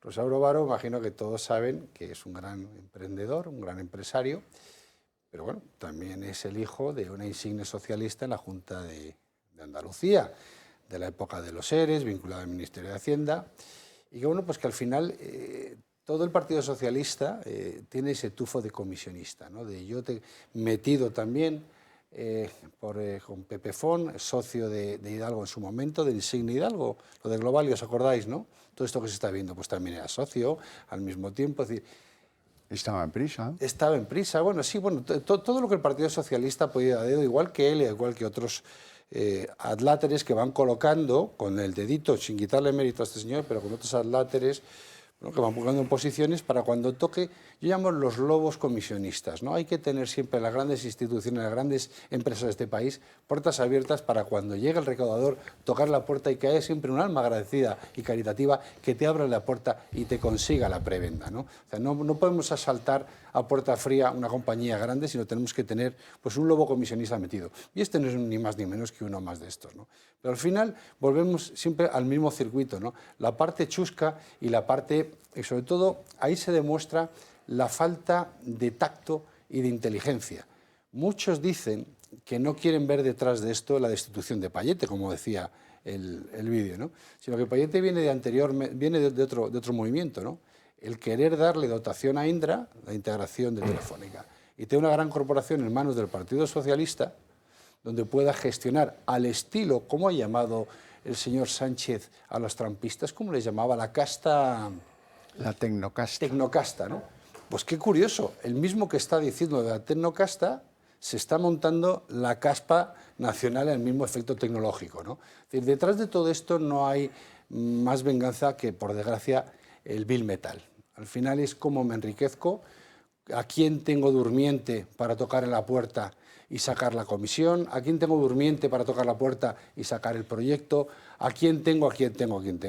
Y hombre, lo que te da mucha pena es que son empresas como, bueno, pues como Telefónica y como la propia Indra, ¿no?, que está totalmente desnaturalizada. Las empresas no tienen la culpa de nada de lo que ocurre en este tema, sino son las posiciones políticas que ponen en las empresas para derivarlas de sus objetivos muy lícitos y muy lógicos y de gran prestigio y convertirlas en juguetes mediáticos que tiene el presidente bajo su mano para enriquecerse de manera directa, indirecta o a través de terceros cuando le conviene.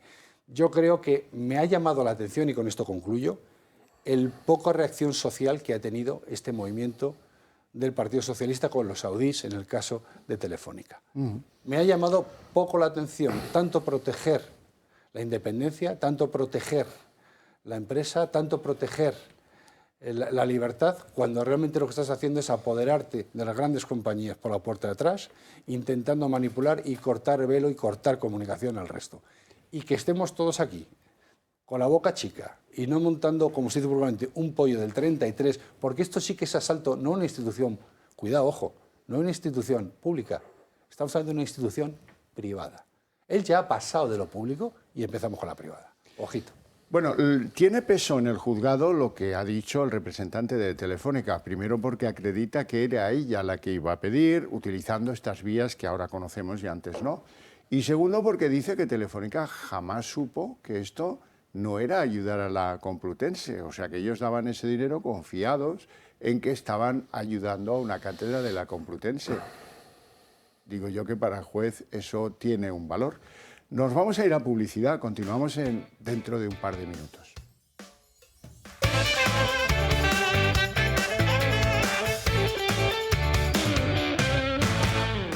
Bueno, estamos en el papel de Telefónica en todo este lío de Begoña, en la ahora participación de Rosendo Varo. Bueno, todas estas cosas que reflejan Iñaki. Sí, bueno, a mí la aparición de este nuevo personaje, de Rosauro Varo, un hombre interconectado, ¿no? Y con muchas... Dices porque también tuvo líos con el PP, ¿no? Sí, yo no sé, a mí me suena que en su día Aznar tuvo que recurrir a él. En fin, no sé, igual me falla la memoria, pero bueno, desde luego era un hombre muy conocido, no solamente en el ámbito socialista. Y claro, es una figura pues que, digamos que es como la versión chic frente a la versión cutre de Aldama. Quiero decir que uno es, a ver, frente a Aldama, que es un hombre que se mueve más en una especie de lumpen, ¿no? Pues Rosauro, en fin, ya tiene una titulación universitaria, en fin, y unas buenas conexiones, y bueno, y en fin, sería otro Aleph. ¿no? Porque también es un hombre que también, por lo que estaba saliendo, es el perejil de todas las salsas. También está muy interconectado con todo. Cuando decimos, pues ¿qué vamos a decir de esto? Es decir, que, a ver, sobre todo la imagen que ya hay de Telefónica es tremenda, ¿no? Todo lo que tú decías, Raúl, de todo ese tufillo que huele ahí a comisiones y huele a carne de partido también, ¿no? Es decir, que además de una manera con absoluta desfachatez, se habla de cómo se le quita a Payete, pero además a Payete no se le informa en la propia Telefónica, en la sede, sino se le informa en Moncloa. Luego el que viene, además, Murtra se llama, ¿no? Esa apellida. Bueno, pues está un hombre de Illa, o sea, es que ya esto es de una desfachatez, o sea, ya informando de que además todos contentos y todos satisfechos porque han podido sustituirle por un hombre de Illa. Mira, en fin, todo esto, pues lo que me parece que va completando un fresco, ¿no? En el que, pero, un fresco, ya lo has dicho, sí. Un fresco, frescos hay muchos. Nunca mejor dicho, y bueno, pues en fin, pues un episodio más, es decir que, pero a mí me gusta mucho la tipología, o sea, frente a los cutres, aquí habría que separar pues los que son los más cutres y luego los que ya van pues con más aire, con más la yet de la corrupción socialista. Julián. Bueno, yo creo que con estas declaraciones que ha hecho el secretario general de Telefónica ante el juez, se abre una vía clarísima ya, ¿no?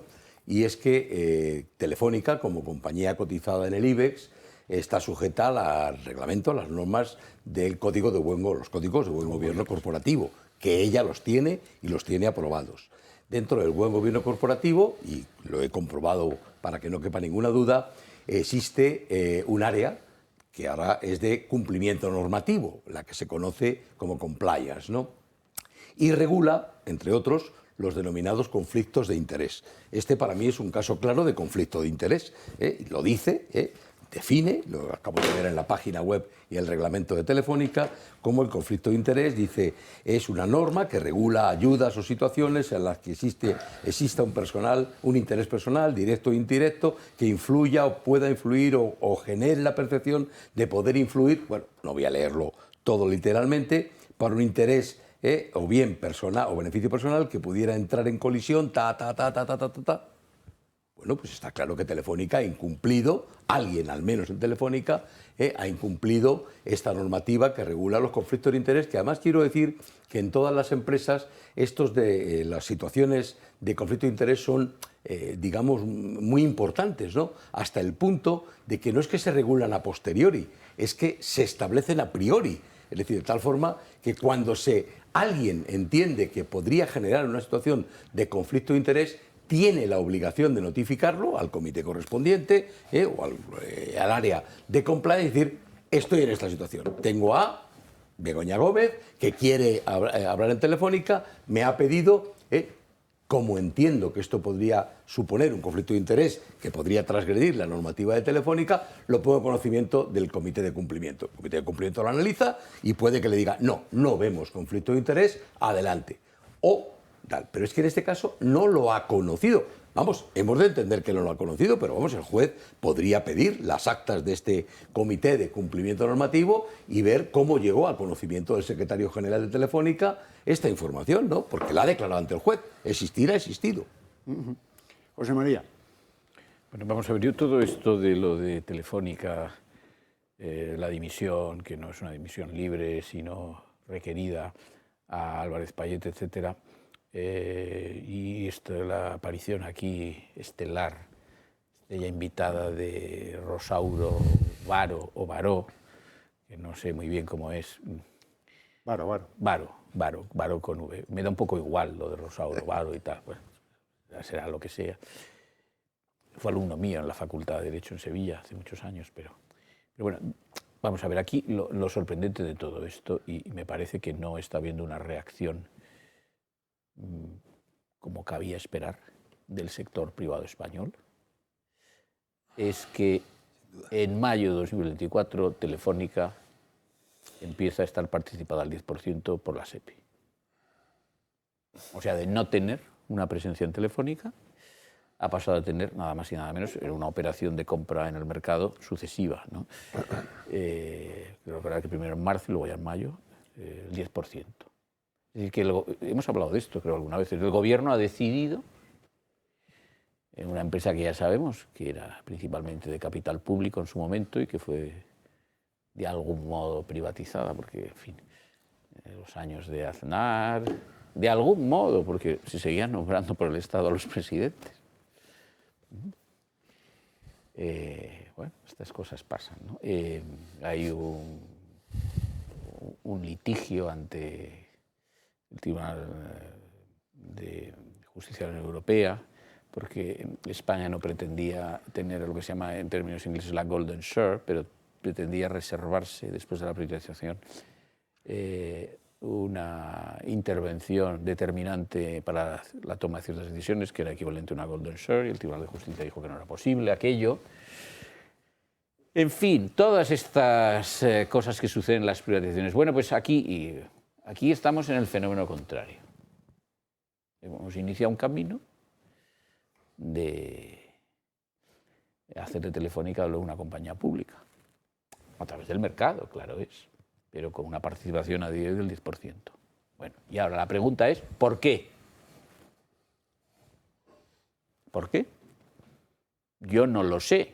Si quiero dar una respuesta sencilla, elemental a esto, bueno, pues los viejos resabios de la izquierda, ¿no? Que quieren tener empresas públicas cuantas más mejor, y entonces ahora se han acordado de Telefónica. Y han comprado, supongo que a precio de oro en el mercado. Sí, un poco caro. A precio de oro. Bien. Pero lo sorprendente de esto es que el gobierno no ha explicado por qué. O sea, ¿por qué ahora el gobierno siente que el Estado español tiene que tener una presencia del 10% en una compañía que Telefónica, que es una compañía de telecomunicaciones en un sector, por lo tanto, liberalizado? Y que se liberalizó en su momento por exigencias del derecho de la Unión Europea, cuidado. Entonces, ¿por qué el gobierno no ha explicado nada? Que yo sepa, corrígeme, Xavier. Y ante este hecho, cuando menos raro, no digo anómalo en términos jurídicos, pero sí anómalo en términos puramente económicos, ¿ha preguntado algo el sector privado al gobierno? ¿Recordáis alguna intervención de algún gran empresario que haya dicho, bueno, ¿y esto por qué? ¿A qué se debe esto? Otra explicación que también manejamos ahí cuando hablamos de esto, corrígeme, creo que tampoco nadie ha preguntado. Si todo el mundo está aquí asistiendo a este fenómeno rarísimo, como si no pasase nada. Bueno, pues no sé si pasa, pero desde luego raro es, cuando menos merece una reflexión y por lo tanto de esa reflexión una pregunta. Y otra explicación que manejamos aquí, que yo no puedo excluir con un gobierno como este, es que con esta participación creciente y por lo tanto a día de hoy del 10% del capital social, el gobierno lo que quiera es reservarse no solo la presidencia, sino nombrar a consejeros, porque ahí seguía, también lo mencionamos de consejero, aquel señor que venía de las Juventudes Socialistas, Javier de Paz, que era un enchufado del tiempo de Felipe González, que debe llevar en Telefónica de consejero, ¿cuántos? ¿30 años? Sí, por ahí. Que era un señor que era, me parece, el presidente, de las Juventudes. El secretario general de las Juventudes Socialistas. O sea, cosas de estas, bueno, o sea, esos enchufes trifásicos a lo que acostumbran los partidos y los gobiernos cuando pueden hacerlos en favor de unos señores beneficiarios, no sabe por qué, pues porque es muy amigo de no sé quién, o porque es muy... En fin, este tipo de cosas que son infumables y que dan una idea de lo que sean estos sistemas políticos, como en el que España en este momento se integra, y que es la parte más fea, más sucia, más aprovechada, más irritante para el conjunto de la gente, que no tiene esa posibilidad de decir, bueno, pues nada, porque soy amigo, mi padre es amigo de Felipe González, o me gustaría que lo fuera, pues que me nombren consejero de Telefónica. Entonces, ahora puede haber una explicación, que es una explicación muy vulgar, que sea esta. Y han decidido, bueno, vamos a ver, entonces, ¿qué podemos hacer? Pues compramos un 9 y pico por ciento del capital social de Telefónica y ahí colocaremos a quien nos dé la gana. Y además, sucederá lo que ha pasado. El señor Álvarez Pallete han llegado, creo que lo que he leído, creo que una señora de presidencia del gobierno, ni siquiera de la SEPI, con Oficina. un representante de CaixaBank y le han dicho, señor López Pallete, pues se tiene que marchar. Claro, ellos tienen una presencia en el capital social suficiente para la determinación de, en fin, la designación de consejeros, y en este caso le han dicho, bueno, tenemos suficiente apoyo entre los accionistas para decirle que se marche, porque vamos a poner ¿a quién? Pues vamos a poner a un señor del gobierno. Vamos a ver, esto no suscita en España un debate. Pues no lo ha suscitado. Vamos, esto sucede en Francia. Y vive Dios que en Francia son amigos de la participación pública en grandes empresas, ¿eh? Esto sucede en Francia y están debatiendo en la televisión por las noches, como sucede en las televisiones francesas, personas de gran categoría, que incluyen ordinariamente algún ministro que se deja, algún diputado de la oposición que se deja, profesores, periodistas especializados, están debatiendo esto una semana. Y cuando toma posesión del cargo, otra semana. Aquí nadie dice nada. Pues acusamos mucho al gobierno, con toda razón, porque merece todas nuestras acusaciones y reproches y más. Pecamos de moderados, pero también el sector privado español. No digo eso tan cursi la sociedad. El sector privado español en este momento de la economía, yo no sé, estos son unos silencios rarísimos. Dependen todos del BOE. Claro, o sea, va muy breve. José María, sí y no, y te explico por qué sí y no. Sí hay una declaración teórica, otra cosa que fuera verdad, de por qué el Estado entraba en Telefónica.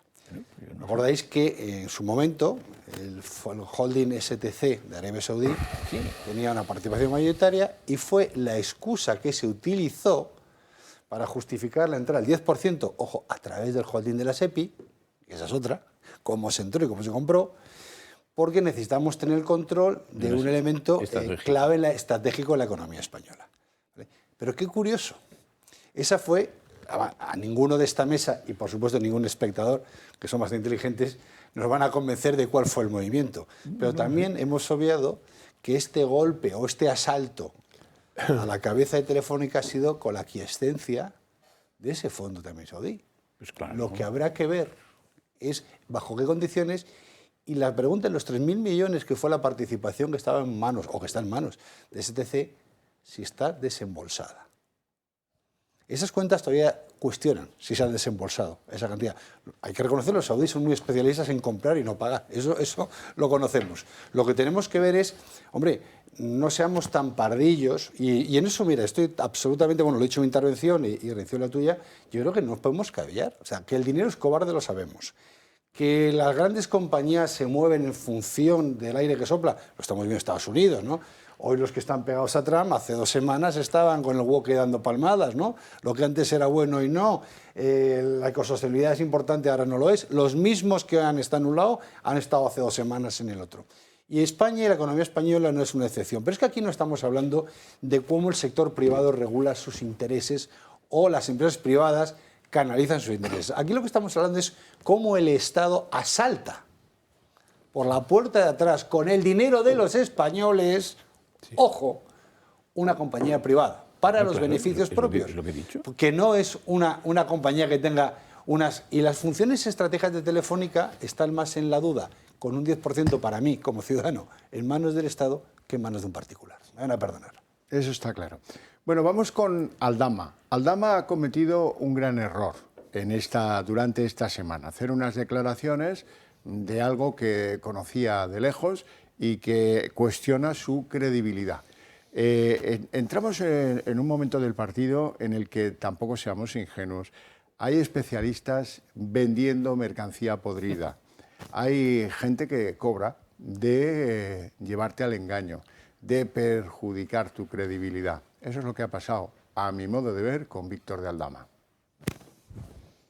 Víctor de Aldama ha vuelto a hablar y de nuevo ha acaparado la atención mediática y parece que ha pinchado. Asegura que la Fiscalía tiene en sus manos una denuncia sobre cuentas en el extranjero de Begoña Gómez que superan los 6 millones de dólares. Una denuncia que supuestamente también afecta a la mano derecha de Sánchez, María Jesús Montero, y a la mujer del expresidente Zapatero. Que me consta que hay una denuncia en Fiscalía en la que hay un listado con la señora Gómez, con cuentas en el extranjero por más de 6 millones de dólares. Y no solamente la señora Begoña Gómez, sino la señora María Jesús Montero también está en ese listado. Bueno, creo que también está la mujer del expresidente Zapatero. Montero lo niega y anuncia acciones legales contra él. Absolutamente falsa, mentira en su totalidad respecto a la existencia de cuentas bancarias fuera de España. La denuncia de la que habla Víctor de Aldama la registró otro empresario el pasado 13 de enero, pero la Fiscalía finalmente ha acabado archivando la denuncia por inconsistente. Y esto no es todo, porque el comisionista también señala directamente a Pedro Sánchez. Dice que tiene en su poder información muy delicada del presidente que estaría buscando el juez Pedraz. Y que ciertamente apunta al presidente Pedro Sánchez, y ese sobre existe y esa documentación existe. Aún así, los agentes de la UCO tienen en sus manos un móvil que podría tener información crucial sobre el fraude de los hidrocarburos. Se trata de un dispositivo que Carmen Pano entregó a los agentes el día de su detención. Pano es la mujer que aseguró haber entregado en Ferraz 90.000 euros en efectivo. Ahora la Guardia Civil podría verificar estos hechos y el traspaso de dinero entre miembros de la trama y miembros del gobierno de Sánchez. Un error, una metedura de pata. Comentarios a propósito de esto, y si no, avanzaremos a otros rincones muy interesantes de la actualidad, como el caso hidrocarburos, como queráis. Pues como muy bien has dicho, yo creo que esto debilita la credibilidad de Aldama, que ya estaba bastante debilitada, porque efectivamente Aldama está haciendo muchas insinuaciones o declaraciones ante el juez, pero no aporta, hasta ahora no ha aportado ninguna prueba. Todo lo que dice pues es casi cosas que conocemos por otros medios de comunicación o por los medios de comunicación, pero como lo dice él, podríamos darle más credibilidad. Pues está constatando lo que dijeron, pero si no aporta ninguna prueba, no es ningún lado, y esto es un error de libro, intencionado o no. Vamos con el caso hidrocarburos. Tienen que quedarse con el dato. Hablábamos de 182 millones de presunto fraude fiscal. Ese dato se ha elevado. Ahora son 231 millones el presunto fraude fiscal con los hidrocarburos. ¿Cuánto hemos avanzado? Recordarán que la semana pasada se levantó el secreto del sumario y que van apareciendo cosas. Bien, una de las cosas que ha aparecido es que el Ministerio de Transición Ecológica, dirigido entonces por Teresa Rivera, la sazón vicepresidenta del Gobierno, fue el que le dio la chapa para poder operar como gestor de los hidrocarburos. Una chapa, una licencia muy difícil de conseguir, con muchísima documentación, y lo que en principio, a nivel de indicio, la UCO sospecha o investiga es que no se recabó que la empresa, que se llama Villafuel, tuviera los requisitos financieros exigibles al resto. Es decir, que recibió, dicho a la pata la llana, trato de favor. Es más, también sabemos que desde hace bastante tiempo el Gobierno conocía que en esa petrolera de los intereses de Aldama, su socio Claudio Riva, Villafuel, pues se había vendido una tontería, ¿verdad? 882% más de lo que tenían permitido. Esto pues no activó nada ni a nadie, porque bueno, cuando uno tiene viento de cola, las cosas le son fáciles, ¿no? Esa es la sensación que da. Hay que tener paciencia, pero este es un caso muy serio, muy grave. 231 millones de fraude es, pues, no sé cuántas veces, 200 veces lo de el pareja de Ayuso, ¿no? O por ahí, según lo que dicen, ¿no? Bueno, pues eso, que hay que tentarse la ropa en estos casos. Iñaki. Sí, hombre, se hablan de magnitudes económicas La de litros de gasolina que hay que vender para defraudar 231 millones de euros. Sí, o sea, muchas veces es que no podemos calcular, es decir, que, bueno, no podemos calcular. Quiero decir que en los medios de comunicación y en la prensa diaria, pues se magnifican las tarjetas Black y resulta pues que luego resulta que eso era una cantidad ridícula y luego, sin embargo, se ignoran los ERE o se cargan las cintas en los sobres de Bárcenas, en fin, y luego pues lo que estás hablando de de que ahora son el fraude de los hidrocarburos son 230 millones. Bueno, pues en fin, aquí lo que voy a decir de esto, lo que sí se va viendo es que es una verdadera trama criminal. Yo sí apuntaría, antes me he quedado con ganas de decir una cosa, me ha gustado mucho lo que ha dicho José María Sánchez, y luego apunta Raúl, de que nadie ha dicho nada cuando se llega al intrusismo ese de la política, del mundo de la política de una compañía, y es que me estaba acordando de un artículo de Nicolás Redondo Terreros que decía que en España no hay unas élites económicas influyentes y empresariales influyentes, es decir, que han renunciado a eso.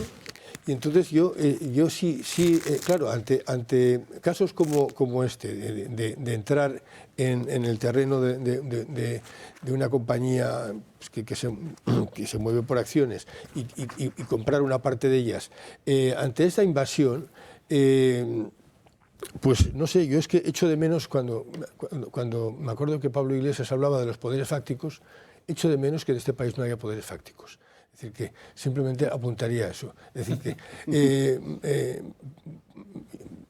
por un lado están asaltando, están tomando... Bueno, a fin de cuentas es una parte más de su estrategia. O sea, si están tomando, están colocando a gente, ahora van a colocar a gente a sus propios peones en el Poder Judicial, pues lógicamente van hacia lo otro, ¿no?